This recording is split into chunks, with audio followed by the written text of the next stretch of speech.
Good morning everyone. भाई, नए साल की नई सुबह में मैं नूरू सर आपका स्वागत करता हूं। आज है 1 जनवरी, मतलब नए साल का पहला दिन। और आप सोच रहे हैं सर पहले दिन भी करंट अफेयर लेके आ गए। बेटा, पढ़ाई के लिए कोई भी नागा नहीं होना चाहिए, है ना। तो हम अपने डेडिकेशन के साथ आपके लिए लेके आते हैं डेली करंट अफेयर्स। आप भी डेडिकेटली उसे करिए, बहुत ज़्यादा समय नहीं लगता है। 8-10 मिनट आपके एक बार में यूज़ होते हैं, लेकिन आपको पूरा का पूरा एक दिन का पूरा अपडेट मिल जाता है। ठीक है, तो भाई पिछला साल जो चला गया उसमें बहुत सारी बड़ी बड़ी बातें हुई, बहुत सारी चीज़ें हुई, लेकिन उन सारी चीज़ों पर ही मैं एक अपडेट लेके आऊँगा, एक वीडियो लेके आऊँगा, ताकि मैं आपको बता सकूँ कि क्या क्या चीज़ें आपके एग्जाम के लिए इंपॉर्टेंट है उनमें से, और क्या क्या नहीं पढ़ना है आपको, है ना। तो चलो, फिलहाल अभी हमारा मेन मोटिव है आज की करंट अफेयर्स को डिस्कस करना। 1/1/2026 का पहला दिन। चलिए, तो आज की टॉप करंट अफेयर्स को शुरू करते हैं। अगर आप हमारे चैनल पर पहली बार आए हो तो चैनल को सब्सक्राइब कर लिए, ताकि सारी की सारी अपडेट आपको मिल जाए। साथ ही साथ अगर इस क्लास की पीडीएफ आपको चाहिए तो क्या करना पड़ेगा, टारगेट डिफेंस एकेडमी के टेलीग्राम चैनल को ज्वाइन करना पड़ेगा। उसका लिंक डिस्क्रिप्शन बॉक्स में दिया है नीचे की तरफ, आप वहाँ पे जाकर उसको ज्वाइन कर सकते हो। चलो शुरू करते हैं आज की टॉप करंट अफेयर्स को। GRAP किसके आदेश के अनुपालन में तैयार किया गया था? GRAP was prepared in compliance with whose order? तो ये जो दिल्ली में इतना पोल्यूशन फैलता जा रहा है उसका एक सोल्यूशन है GRAP। तो ये किसने बोला था कि इस तरह का कुछ सिस्टम बनाया जाए, किसके आदेश पर ये चीज़ें शुरू हुई थी? तो NGT, supreme court, president, parliament. तो इसका आंसर है सुप्रीम कोर्ट। सुप्रीम कोर्ट मतलब MC Mehta versus union of India के केस में इस सारी चीज़ों पर बात निकल के आई और तब इसकी शुरुआत हुई। GRAP स्टेज 4, है ना भाई, बड़ी खतरनाक स्टेज होती है। इस स्टेज में मतलब भारत में बहुत क्रिटिकल कंडीशन आ जाती है। ग्रेडेड रिस्पॉन्स एक्शन प्लान इसे बोलते हैं। ठीक है, was formulated following the supreme court directive in landmark environmental case MC Mehta versus union of India. ठीक है, दिल्ली के पोल्यूशन को कंट्रोल करने से संबंधित ये केस था। ठीक है, तो इसे ध्यान रखिएगा, भूलिएगा नहीं। चलिए, Pinaka long range guided rocket का पहला परीक्षण कहाँ हुआ? ठीक है, बहुत चर्चा में विषय में चल रहा था ये, है ना। Where was the maiden test of Pinaka LRGR 120 conducted? Pokhran, Sriharikota, ITR Chandipur, है ना, बालासोर। तो इसका आंसर क्या है? ITR चंदीपुर, है ना। चांदीपुर में इसका परीक्षण हुआ, इसे ध्यान रखिएगा।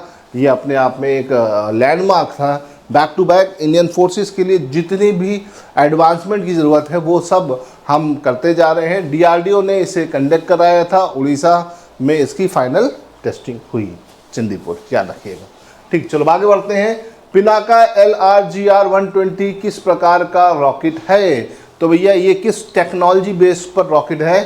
ठीक है, what type of rocket is Pinaka LRGR 120? 120 क्या है, इसकी रेंज है। ठीक है, based on foreign technology, indigenous guided rocket है, न्यूक्लियर रॉकेट है कि स्पेस लॉन्च रॉकेट है? तो भैया ये इंडिजीनियसली तैयार किया गया है, तो ये एक इंडिजीनियसली गाइडेड रॉकेट है, इसे ध्यान रखिएगा। ठीक है, पिनाका LRGR, ये नाम आपको याद रखना है। पूर्णतः भारत के द्वारा भारत में बना हुआ ये एक रॉकेट है, इसे ध्यान रखिएगा। चलिए आगे बढ़ते हैं। उड़ीसा ने यूनेस्को IOC द्वारा कितने गांवों को सुनामी रेडी मान्यता प्राप्त है? तो भैया उड़ीसा के कितने गांव ऐसे हैं जो सुनामी रेडी मान्यता प्राप्त, मतलब सुनामी वगैरह कुछ भी आ जाए उसमें वो उसकी तैयारी करके पूरा बैठे हुए हैं, है ना। तो ऐसे कितने गांव हैं जिसको यूनेस्को ने, उड़ीसा और IOC ने मिलकर रिकॉग्नाइज किया है? 12, 18, 24 की 30? तो इसका आंसर क्या बेटा? 24 ऐसे गाँव हैं जिसको सुनामी रेडी माना गया है। ठीक है, सुनामी मतलब आपका अर्थ के अंदर जब अर्थक्वेक आता है तो वाटर बॉडीज भी बहुत तेजी से लहरें उठाती हैं और उन लहरों को हम बोलते हैं क्या? Tsunami. Orissa has been proactive in the coastal disaster preparedness as of 2025। UNESCO IOC has recognised 24 village in Orissa as tsunami ready, making it a model state for the community based disaster risk reduction. तो इसे ध्यान रखिएगा, ये tsunami ready 24 हमारे पास गांव हो गए हैं। ठीक है, इसे ध्यान रखना है आपको।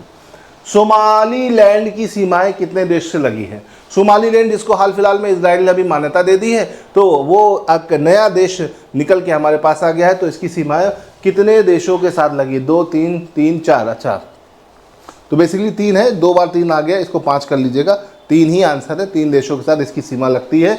ये आपका सोमालीलैंड का एरिया है, जो कि आपका सोमालिया, इथोपिया और जिबूटी तीन देशों के साथ सीमा बनाता है, इसे ध्यान रखिएगा।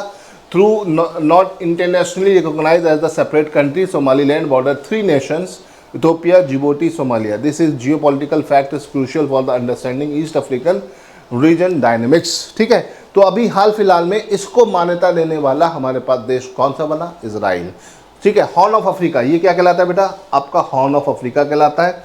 ये पूरा सोमालिया था, तो सोमालिया से अलग होकर सोमालीलैंड बनाया गया है। यहाँ पे जिबूटी है, इथोपिया है, ठीक है, इधर सोमालिया है। तो तीन तरफ से बाउंड्री बना रहा है, तीन अलग अलग देशों से। अब देखो क्या होता है कि ऐसे ही देश बनते हैं और धीरे धीरे करके उनको रिकॉग्नाइज किया जाता है।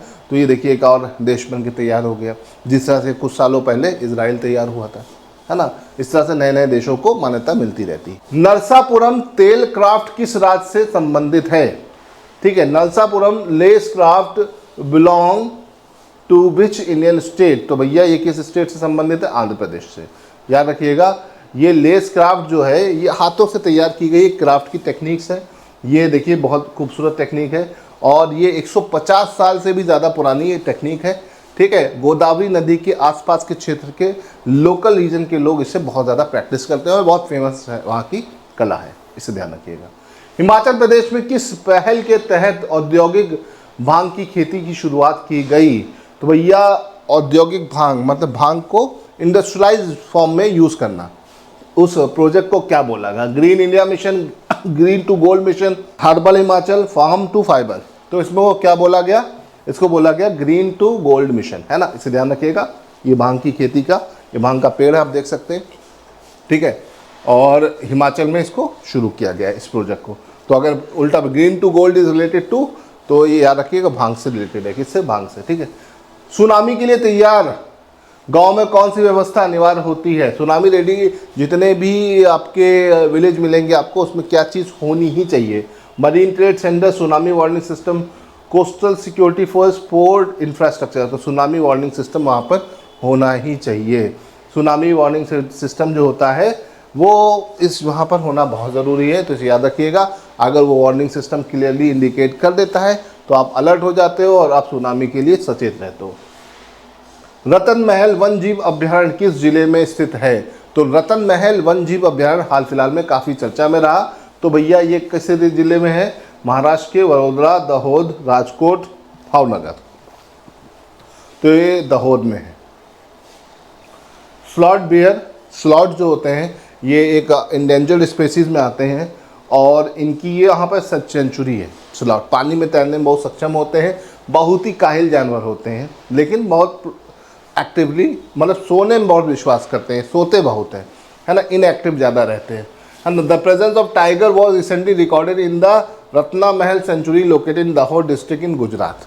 तो गुजरात में आपका ये नोटिस किया गया, दाहोद डिस्ट्रिक्ट में कहा क्या? टाइगर। इसके बाद से ये रत्नागिरी आपका रिजर्व काफ़ी चर्चा में आ गया।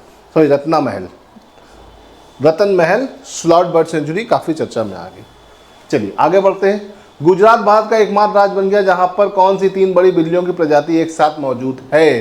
तो बिल्ली की तीन प्रजातियां, ओवरऑल हमारे पास बिल्ली की 7 प्रजातियां हैं पूरे वर्ल्ड में, जिसमें से 5 अपन लोगों के पास है, जगोर और आपका प्यूमा। ये 2 बिल्ली की वैरायटी हमारे पास नहीं पाई जाती, बाकी 5 है, जिसमें से एक साथ 3 वैरायटियाँ किसी एक स्टेट में अगर कहीं है तो गुजरात में है। और वो कौन सी है? लायन, टाइगर एंड चीता, या लायन, लेपर्ड, टाइगर। तो वो है लायन, लेपर्ड एंड टाइगर, इसे याद रखिएगा। जो एक साथ 3 वैरायटियां हैं इंडिया में वो लायन, लेपर्ड एंड टाइगर है, इसे याद रखिएगा। लायन, लेपर्ड, टाइगर एक साथ 3 वैरायटियां आपको कहाँ मिलेंगी? गुजरात में मिलेंगी, इसे याद रखिएगा। ठीक है, टाइगर हमारा नेशनल एनिमल है, ये आपका लेपर्ड हो गया, देखिए कितना खूबसूरत दिख रहा है। लॉयन, एशियाटिक लॉयन के लिए तो आपका गिर फॉरेस्ट फेमस ही है, तो इसे याद रखिएगा। आई होप कि आपको मज़ा आया होगा। आज पहला दिन है तो पहले दिन की शुरुआत हमने थोड़ा सा आसान तरीके से की है। चलो कल फिर मिलेंगे कुछ और नए करंट अफेयर्स के साथ। टिल देन गुड बाय, जय हिंद।